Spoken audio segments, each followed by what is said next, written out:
Tudo bem com vocês? A ProRegiane espera sinceramente que sim, que vocês estejam muito bem, em casa, se cuidando e estudando também. Vamos para mais uma aulinha de história e hoje nós vamos trabalhar a questão da Revolução Francesa. Aqui trabalhando e focando os antecedentes. Ou seja, vamos estudar como estava a sociedade francesa antes do momento da Revolução de fato. Então, como é que estava organizada, os motivos que levaram a essa revolução. Fiquem agora com a explicação da prova. Revolução Francesa. Acontece quando, professora? Começa aí em 1789 e vai até 1799. Ou seja, 10 anos de Revolução Francesa. Ok? E aí ela vai ter, esse movimento vai ser impulsionado por quem? Quem começa aí a revolução, né? Quem instiga em todo mundo esse momento aí de revolução, turminha? Essa revolução ela foi impulsionada pela burguesia. Por isso, o nome de Revolução Burguesa. Lembrem lá da Revolução Francesa. Também não começou pela burguesia. Essas duas revoluções, elas têm aí o nome de revoluções burguesas, justamente por isso, ok? E aí, a burguesia, que era quem aí tinha essa importante participação, porque era quem mantinha, de fato, aí, essa questão da sociedade, aí, do poder da administração, era quem mantinha, a burguesia, ela começa a se incomodar com isso. E aí, os burgueses, levam outras camadas da sociedade a também se sentirem incomodadas e aí também começar esse processo de revolução, ok? E aí ele vai levar os camponeses, e as massas aí urbanas que eram extremamente miseráveis, enquanto aí o clero e a nobreza eram extremamente ricas. Olha aí que injustiça! E aí eles não aceitaram muito bem, ok? E aí esse evento, marca, a gente pode dizer assim, vai ser o marco do que a gente tem aí, do momento da idade moderna para a idade contemporânea. Ela é tão importante que ela vai marcar, uma nova idade aí. Então, muitos autores, no oitavo ano, muitos autores mesmos colocam essa questão aí de ser o divisor entre a idade moderna e a idade contemporânea, essa revolução. Ok? E aí, essa burguesia exigiu o quê? A garantia de seus direitos políticos. Ou seja, eu sustento essa nobreza, que naquele momento, qual era a forma de governo? A monarquia absolutista. Quando eu falo monarquia absolutista, vocês já não podem mais pensar o quê? Já tem que saber. É aquela forma de governo onde a gente tem um rei e esse rei manda tudo. Por isso que ele é absoluto. Manda nas questões políticas e também entra na questão religiosa. Por isso, absoluto. Então, como a França aqui tinha uma monarquia absolutista, a burguesia disse, gente, é muito injusto, a gente sustenta essa monarquia, sustenta esse clero, que era a igreja, e a gente não tem participação nenhuma nessa questão política. Então, é justamente um dos pontos, que levam essa revolução aí, na França. Turma, quando eu digo que a burguesia sustentava, por quê? Porque a nobreza, ela recebia aí como se fosse uma pensão. Só por você ser um nobre, você já recebia essa pensão. E ela era isenta de pagar impostos, assim como a questão do clero, que é representar aí a igreja. Então, turminha, quem era que mantia? As demais classes. Então, quem era que pagava essa aposentadoria? As demais classes. Então, eles ficavam aí, incólicas por não aceitar essa tamanha injustiça. Então, é um dos pontos aí para essa Revolução Francesa. A Pro colocou como era a sociedade aqui, coloquei para vocês entenderem como é que estava dividida essa sociedade no momento da Revolução aí Francesa. Lembra sempre que a Revolução Francesa vai acontecer aí no século XVIII, ok? É justamente aí o momento que a gente tem essa Revolução aí Francesa. Turminha, entendam que a sociedade estava dividida da seguinte forma: em primeiro estado, segundo estado e o terceiro estado. Professora, quem pertencia a cada camada aí social? Vocês vão entender essa questão aqui do estado como sendo camadas sociais aí, ok? E aí o primeiro estado era composto pelo clero, né, que estava aí, né, no topo aí desse momento. Correspondia aí cerca de 1% da população. Segundo estado era justamente a nobreza, ou seja, os nobres, né? E entrava aí, inclusive, né, a figura aí de quem ia comandar, que era somente 2% da população. E o terceiro estado, que era 97% dessa população, ficava com as demais classes aí, né? Então ficava com a burguesia, os camponeses, as massas, né, urbanas. Então todos aí iam entrar. Esse primeiro e esse segundo estados, eles tinham todos os privilégios e eram livres de impostos. Esse daqui tinham obrigações e tinham aí também que pagar os impostos. Então, esse desequilíbrio aí levou a essa revolução. É um dos pontos, né, que leva aí a esse processo revolucionário. Aí eu coloquei algumas causas, né, econômicas e políticas. É importante que vocês observem que o terceiro estado passava, né, a pressionar ainda mais a coroa francesa. Quem era o terceiro estado? Lembra aí. Tem que entender aí a questão que eu acabei de falar dos estados. Então, o terceiro estado era justamente essa massa, né, a burguesia junto com o restante aí das camadas. Então, eles começavam, né, a provocar um desgaste aí na nobreza, né? Por quê? Porque eles faziam pressão aí direta dentro desse processo, né, de não aceitar realmente. E aí é um dos pontos aí políticos, né, que vão provocar aí uma desestruturação nesse primeiro momento. Depois, a França começou, né, a financiar a questão da independência dos Estados Unidos.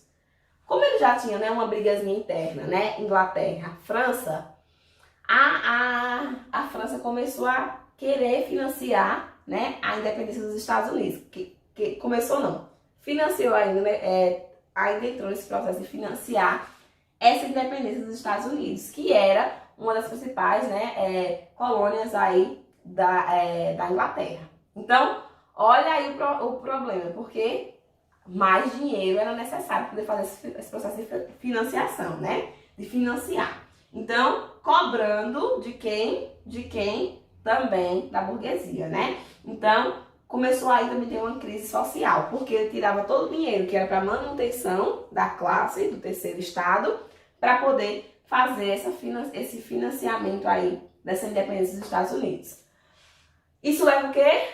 Pessoas aí não gostando da situação. Pessoas aí, né, e achando isso um absurdo, né? Então, já começou a provocar esse processo aí de crise. Depois, aí relacionado mais à questão aí econômicas. Excessivos, né, os gastos da coroa francesa. Então, esses 2% tinham aí gastos, né, gigantescos, ligados à questão de pensão, ligados à manutenção dos luxos, né, que eles tinham e que eles não abriam mão.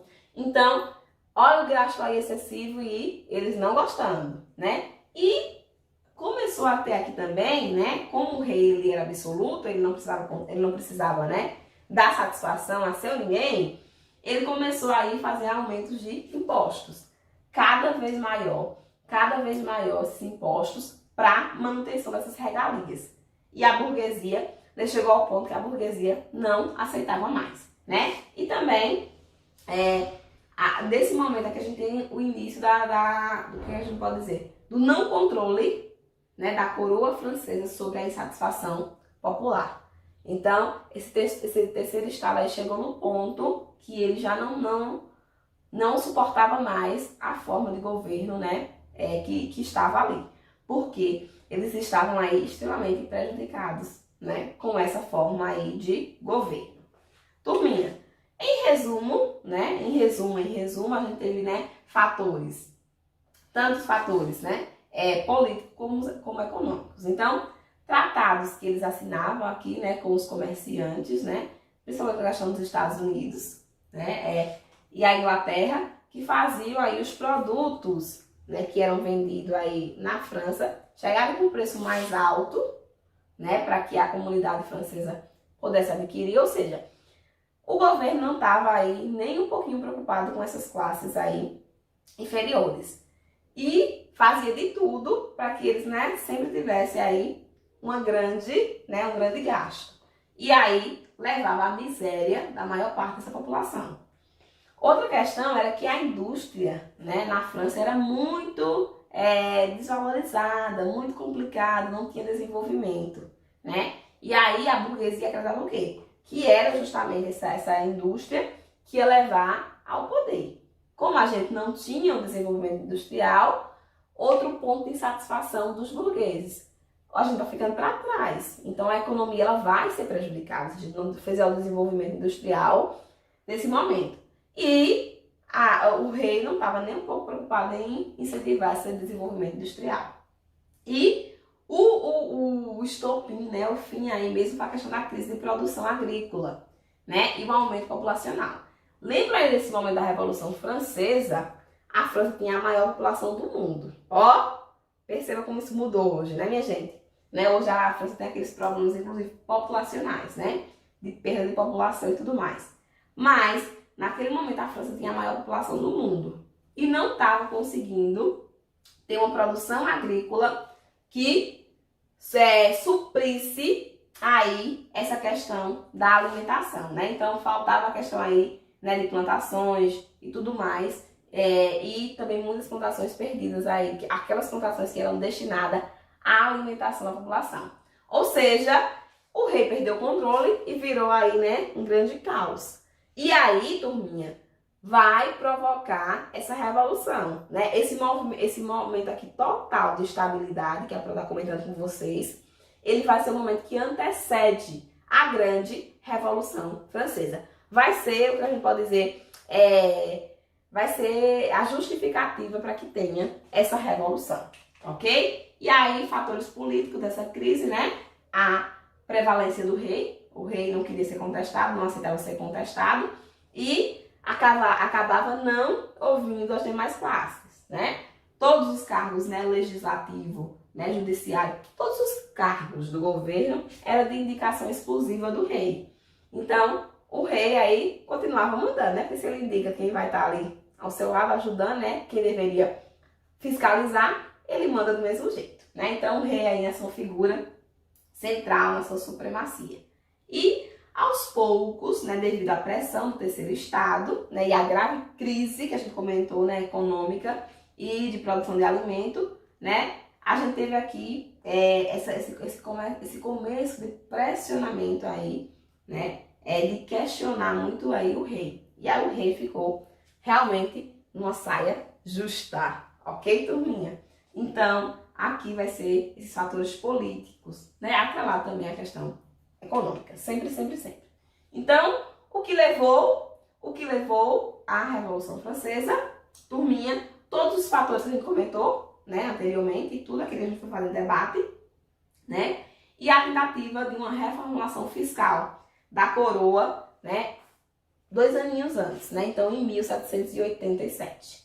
Então, o rei pressionado tentou fazer uma reformulação, uma reforma fiscal aí no país. E aí essa reforma fiscal foi o estopim, né? Foi o que levou de fato a essa revolução. Então, foi o ponto aí, né, que deflagrou aí esse processo de guerra. Então, essa insatisfação, né, geral, foi necessária criar um Estado, né, geral. Esse Estado aí, né, geral, surgiu a partir dessa pressão, turminha, da burguesia. E aí ela foi formada o quê? Por uma grande assembleia. Esse Estado geral, né, ele começou a surgir aí a partir dessa grande assembleia, né, que contemplava quem nessa grande assembleia? O primeiro Estado, o segundo, né, e o terceiro. Os 3 estados, né, aí, por conta dessa pressão da burguesia, o rei, né, chamou esses 3 estados para fazer, né, esse Estado aí geral, que foi essa grande assembleia para poder debater o que poderia, né, ou não acontecer. Nesse momento aí, dessa grande Assembleia Geral aí, né, que envolveu esses estados gerais, oitavo ano, ainda o primeiro e o segundo estado continuaram se apoiando, porque eles tinham, né, ideais parecidos. E aí eles queriam fazer o quê? O voto ser por estado, né? Então, o primeiro estado votava junto e o terceiro perdia em tudo. Então, nesse momento aqui desse estado geral já houve um grande tumulto. Por quê? Porque o terceiro estado não queria que a votação acontecesse dessa forma. Então, os projetos que foram levados não deveriam acontecer dessa forma. Por quê? Porque não era justo. O terceiro estado sempre ia perder. Então, eles tiveram uma proposta, lançaram a proposta da votação ser diferente. E aqui a gente começa já a ter, né, essa grande mudança.